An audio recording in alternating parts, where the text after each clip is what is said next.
Madalas ka ba na nagkakaproblema sa signal mo at hindi ka makapaglaro ng maayos or kaya makapag-social media ng maayos?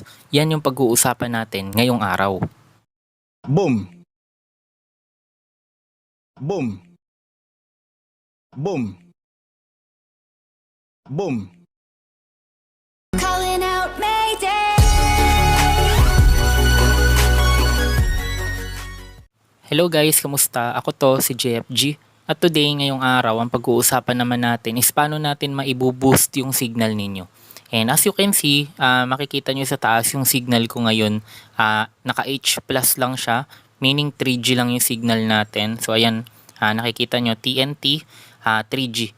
So anong nangyayari kasi dito guys, pag lumalabas ako ng bahay, naka LTE ako 4G. So normally pag naglalaro ako ng mobile games like Mobile Legends, Marvel Super War, Wild Rift, anong nangyayari, kailangan ko pang lumabas ng bahay para makapaglaro ako ng maayos. Kasi pag 3G lang yung gamit ko, napakabagal, naglalag or nagpiping spike.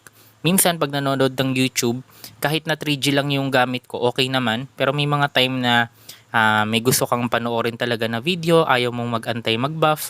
So nagiging problema yung 3G. Gusto mo talaga ng ma-access yung 4G ninyo. Ngayon guys, tuturo ko sa inyo paano pwedeng laging 4G yung signal ninyo imbis na 3G siya. Ngayon, actually, nag-upload na ako ng gantong klaseng video dati. Yun yung Force 4G. Yun nga lang, madami kasing hindi siya na-gets. Madaming medyo naguluhan sa kanya. Kaya dito sa video na to, lilinawin ko lahat. Okay? So, para magawa mo to, kailangan ma-access mo yung engineering mode ng device mo. So, sa ibang device like sa Samsung, 'di ba? Sa ibang device gumagana to, pero sa mga katulad ko na naka-Realme hindi siya gumagana.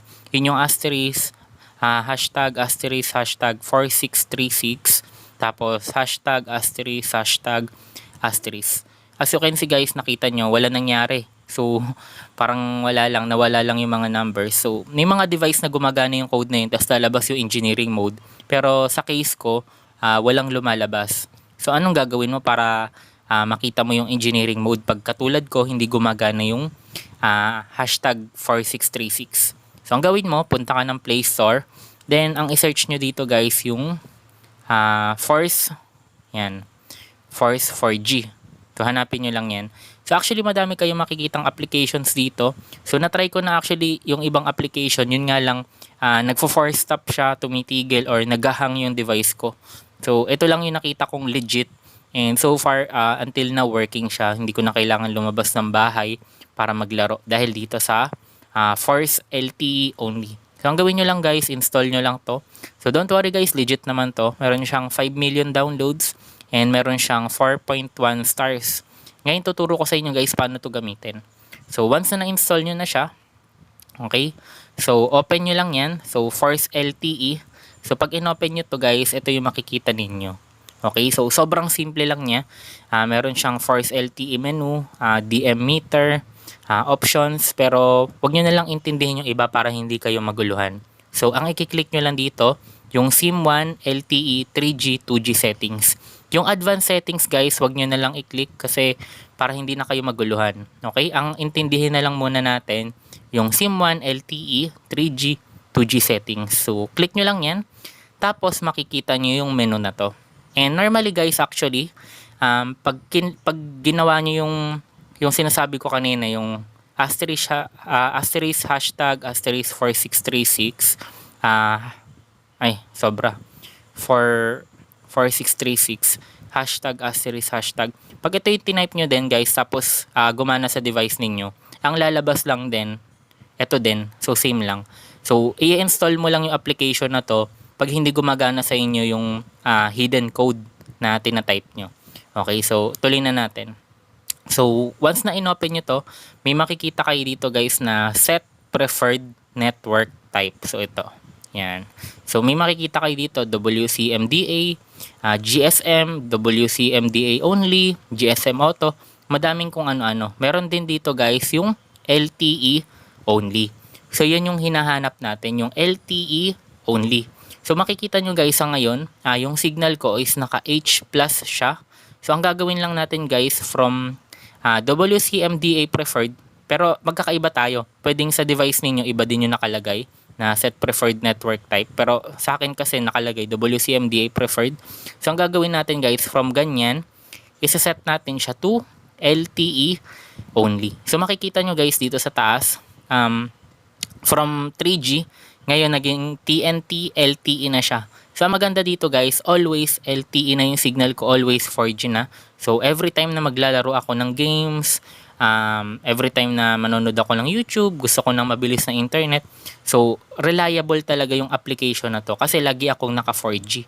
Pero sasabihin ko sa inyo guys yung pangit na part, once na ginamit nyo to guys, once na inopen nyo yung Force LTE, ang worst part, hindi kayo makaka-receive ng mga text. Okay?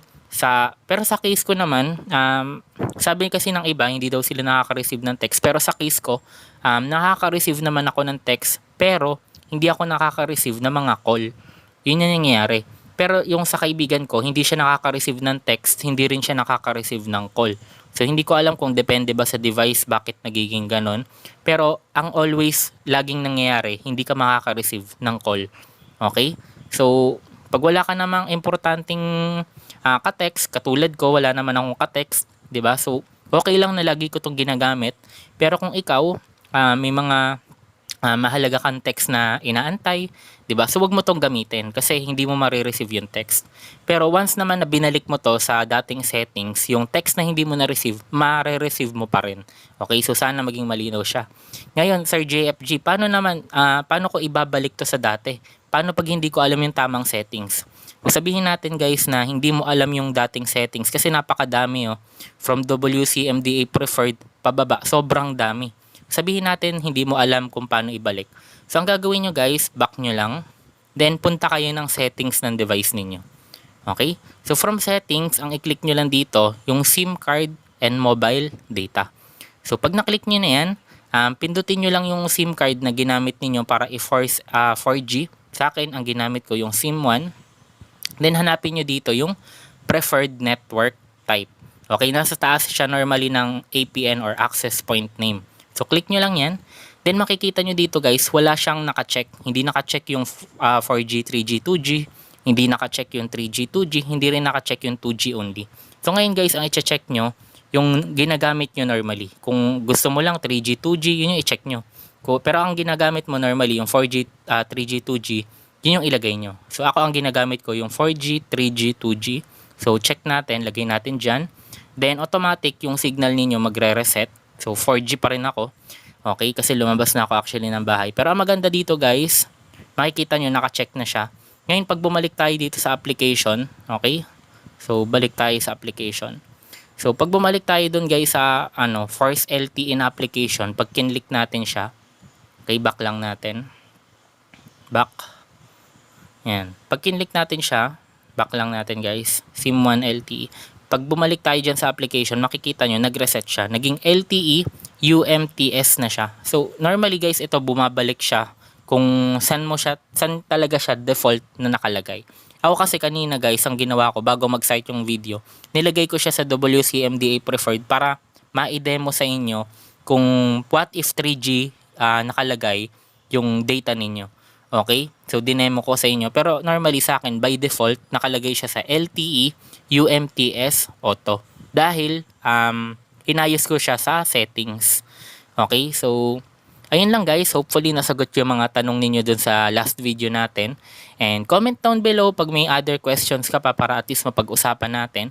Kung may natutunan ka, like, comment, and subscribe. Wag mo na rin kalimutan na i-share to sa mga friends mo na nahihirapan maglaro ng online games, mobile games, nahihirapan mag-YouTube, or may mga online classes na module. And para at least alam nila yung gagawin nila pag nangyayari sa kanila yung gantong klaseng problema.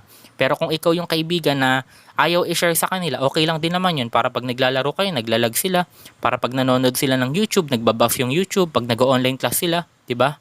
Nahihirapan sila. So bahala ka naman doon. So anyways guys, like I promise, shoutout time muna tayo. So every Friday guys, magsha-shoutout tayo. So lahat ng sumusuporta, maraming salamat sa inyo. Nagsimula lang ako, actually nag-upload lang ako dito sa channel na to 3 months ago. Pero yung channel na to actually 2014 pa siya, pero hindi ako gumagawa ng YouTube.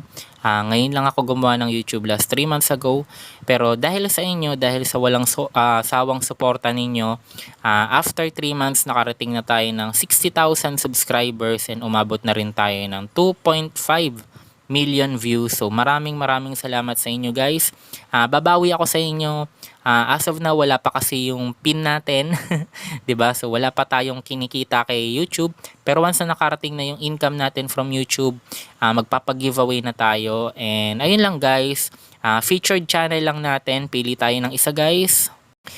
So ito guys, si Syntax, nag-upload siya ng mga Wild Rift content. Kung mahilig kayo sa Wild Rift, maganda mag-subscribe ka na sa kanya. So meron siyang 587 subscribers, so tulungan din natin siya. And ayun lang guys, maraming salamat.